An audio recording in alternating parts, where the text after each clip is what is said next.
Hey, welcome to Just Love No BS. We're here to talk about stuff. We're here to talk about the truth. The site is conspiracy theories and my relationship with my wife, who I was with for 18 years. We met on a blind date that never really ended, and she died of cancer close to 6 years ago. And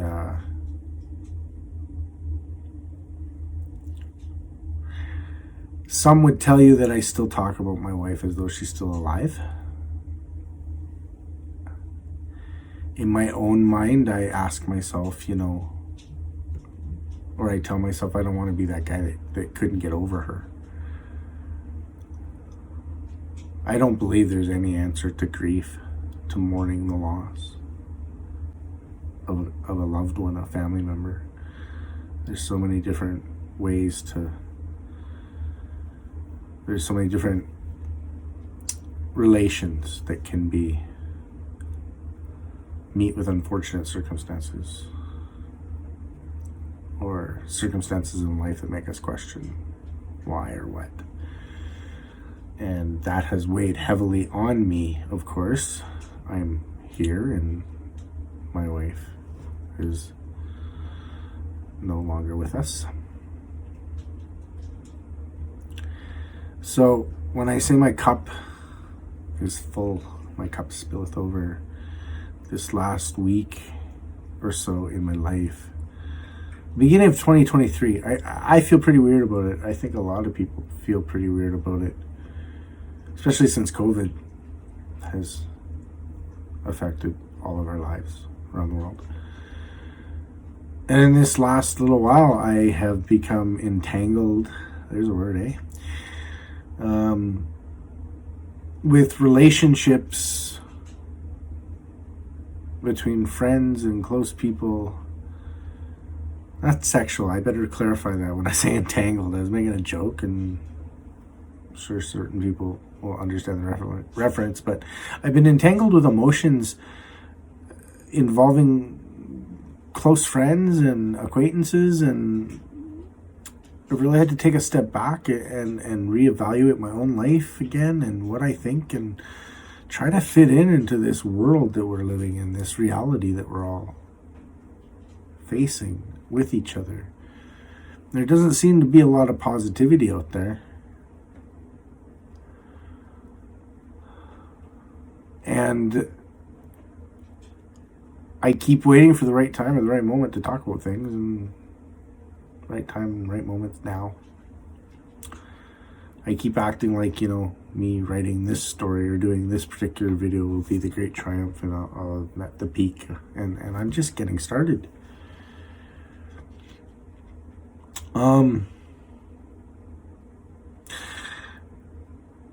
The hazards of porn and pornography affect me on a deep level because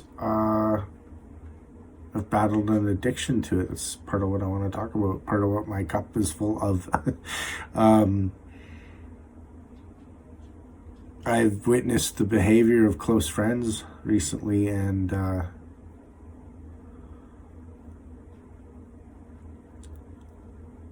the definition of what being a man is, the definition of being a woman these days is seemingly in question. And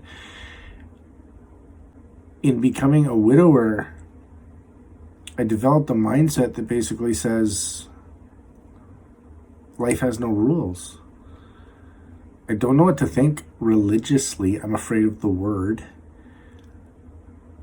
I'm not here to offend anybody at all. I'm here to conversate and develop an understanding of where and how and why we're all here, how we treat each other.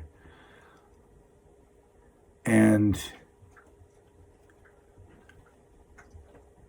I believe in chivalry, and I guess I'm a hopeless romantic, and I'm old-fashioned, and we live in a sexualized society, but it's like turbocharged from even 10, 20 years ago, right?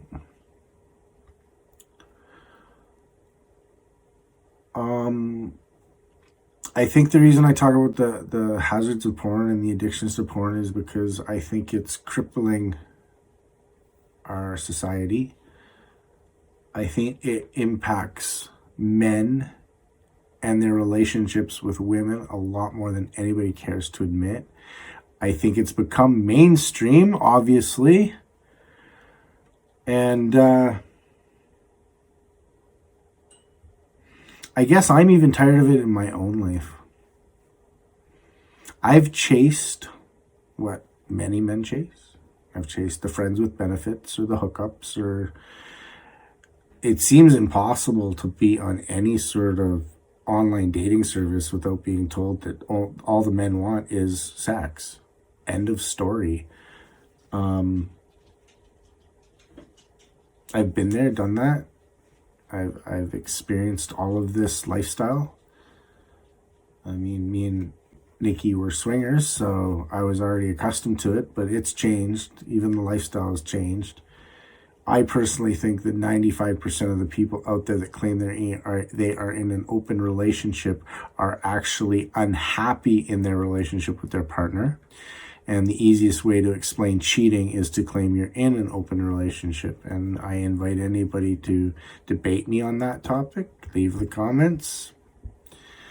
There's 5% of the world there that participates in the lifestyle that's true to it, and there's many different names for it. But I do believe there are people out there confident in themselves, love the person they're with, their partner, and they are able to maintain a secure, trusting relationship, and there's no secrets.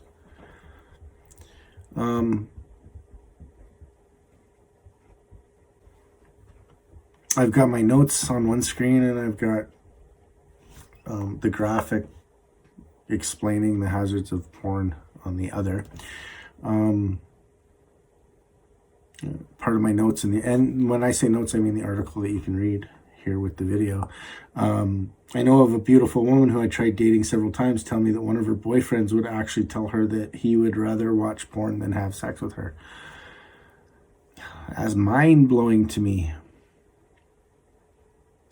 My wife used to say that she just wanted me to watch it with her. My wife wanted me to share every fantasy I had. End of story. And especially these days, in this sexualized world that we live in, I totally believe that I believe people are kinky. And I believe that people think things, and if you cannot look your partner right in the eye and tell them every single thing that you think, fantasize, fear, anything, then maybe they're not the partner to be with. And again, that 95% of the crowd that says open relationship, I believe a lot of them are in that group. Nikki just wanted me to watch it with her and share with her. And I don't know if men realize how harmful it can be. And now I'm going to refer to those notes because I can speak from experience. I was addicted for quite a long time because of the lifestyle me and Nikki were in. And it started out early in my life, to be honest with you. I mean, I don't want to stray too much off topic, but the mix of drugs and porn. I mean, drugs highlight it, and the porn programs the mind. And it's taken me all this time, especially when I think about how I hurt my wife while she was alive, to realize, every single time this happens, it's a form of rejection. And when you're in a relationship, it's still all about deposits and withdrawals. And you both have to be making deposits all the time before you can make withdrawals on both sides of the coin. And if you're rejecting your partner because you've dedicated your energies to porn, that really hits home on a personal level. And it can lead to other things. Now, let's talk about some of the real hazards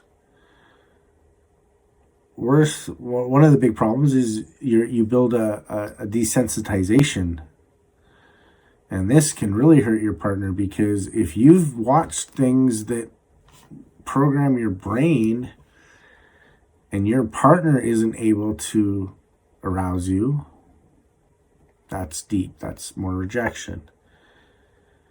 Number two, distorted beliefs about sex and relationships. Same thing. I mean, it's an extension of desensitization, because you're watching fantasies, you're watching things that aren't real. Actors, end of story, no matter what the scenario is. And the scenarios are getting really outrageous. They're very outrageous, taboo subjects. Growing up, I was all for freedom of speech and freedom of expression. I still believe in that. We'll still fight for those rights. But I think we've taken it beyond artistic expression. Like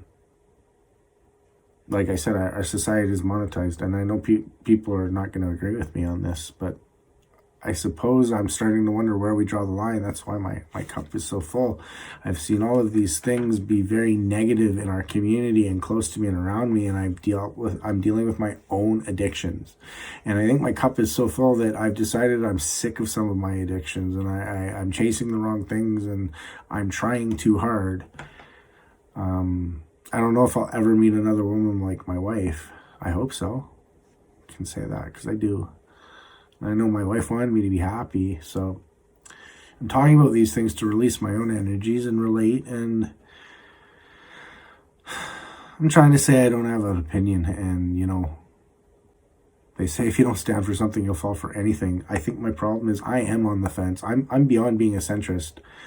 I'm looking at everything and I'm trying to figure it all out. I don't trust one side or the other, and the things that I see out there aren't worth fighting for. I think some of the old stuff's worth fighting for. Bringing back romance, bringing back chivalry, bringing back kindness. Life has no rules. Be kind, live with morals and values, and we need to find those again. Increased risk of developing sexually compulsive behavior. Okay, let's get blunt. As I've said, there's an addiction for myself. What I really want is intimacy, and increased risk of developing sexually compulsive behavior. You're chasing intimacy, and instead you just start being a dog. We call it friends with benefits, or fuck buddies, if we're really going to get a little bit blunt about this. I don't think there's really such thing, and I know people again are going to argue with me. They're going to say they got it great. I don't know. How do you find a friend with benefits that's always in the mood, that you're not connected to or committed to, but you can just call up at any time, or you hang out and when both of you are feeling it? And do you have multiple friends with benefits, or just one? And if you have one, why is it just a friend with benefit? Why isn't it a committed relationship? I've been in all of these scenarios, and sexually compulsive behavior is where our society seems to lead us, and I think it's hurting us, and that's why I'm talking about it. Got all these thoughts in my head, and I want all this to make sense and be relative, and I want you to watch more, and I want you to hit the like and the subscribe button, all these things, and just going with my heart. So, number 4, difficulty forming or maintaining romantic relationships. So that's what I'm trying to say. Scientifically, there's a strong word. From the research I've done, from writing this article, highlighting these points, they say it's not possible to not develop emotional feelings with someone who you have sex with. I totally believe that. Totally makes sense. That's why I'm bothered by the idea of friends with benefits in the long run. You can't just have the physical without the emotional connections. And if all you're looking for is that, then you're not going to be able to develop a romantic relationship because you're not seeking the intimacy. I miss the best friend right now that I would call and text my good news to. I miss my wife or another woman in my life to hold hands with at the grocery store, to enjoy the littlest things in life, all the simple things, once again, to build that intimacy, to build the chemical reaction, to build the anticipation. That's what sex should be. That's why you want to have sex. Number 5, negative impacts on mental health such as anxiety, depression, and low self-esteem. Well, see, I was going to say it affects the women more than the men, and I kind of still believe that, but you know what's just as damaging for the men, and I'm going to vouch for this because that's part of why I'm doing this. It can be a little bit of everything. First of all, you're destroying the self-esteem of your partner. End of story. That's just the end of story. In fact, in talking with a very close friend about this person actually partly inspired this video to happen because I'm just, my cup is so full. I got to spill some of this. I got to talk about it. That's what I want to be here to do. It's what why I want to share with people. I don't care what the subject matter is. We're all human beings. If people don't want to admit to this or they want to laugh, then they're not prepared to deal with it in their own lives. That's usually what the sign is, right? So, anxiety, depression, and low self-esteem. I find the worst part about some of this, I remembered where I was going, mentioning my friend. I think the worst part of being in a toxic relationship in general, and I do think friends with benefits or this kind of thing is toxic for people, or your own relationship. I know that I've been weaving in and out here, trying to hit on all points in one video and make a bunch of different statements, and I know I have already, so I'm quite happy. Let's see if we can bring it home. Low self-esteem, and you blame yourself. I realize that I probably come across as I believe women are more the victims, and I think part of my heart, to be honest, in my heart of hearts, I do believe that. I think men are bigger dogs than women. I've been that way myself, and like I said, in my own marriage, I didn't realize that when I would reject my wife, it would cause her anxieties, it would cause her depressions, and it would cause her own self-esteem. And when I'm trying to say flip side to the guys, you know, it's not helping you either. It's really not, because of all those things I just mentioned. If you're trying to function in daily life and you've created your own little fantasy world, then that's where you end up living. And I've hidden in my own fantasy world. I don't like nights. I'll be totally honest. I don't like the nighttime. My wife has been dead for close to 7 years, as I said. 6 years, sorry. 2017, May 17th, 2017. And I'm lost at night when I'm not occupied. I really am. And watching porn and masturbation has different effects on the brain. And the sexual release, scientifically, I'm going to go for this. I'm going to tell you exactly how I'm feeling and what I'm trying to heal in my own heart, mind, soul, body. There's fantasy. Your brain gets satisfaction from an instant fantasy, instant satisfaction from alleviating whatever stress you're hiding from to begin with. And my nights aren't always productive for this reason.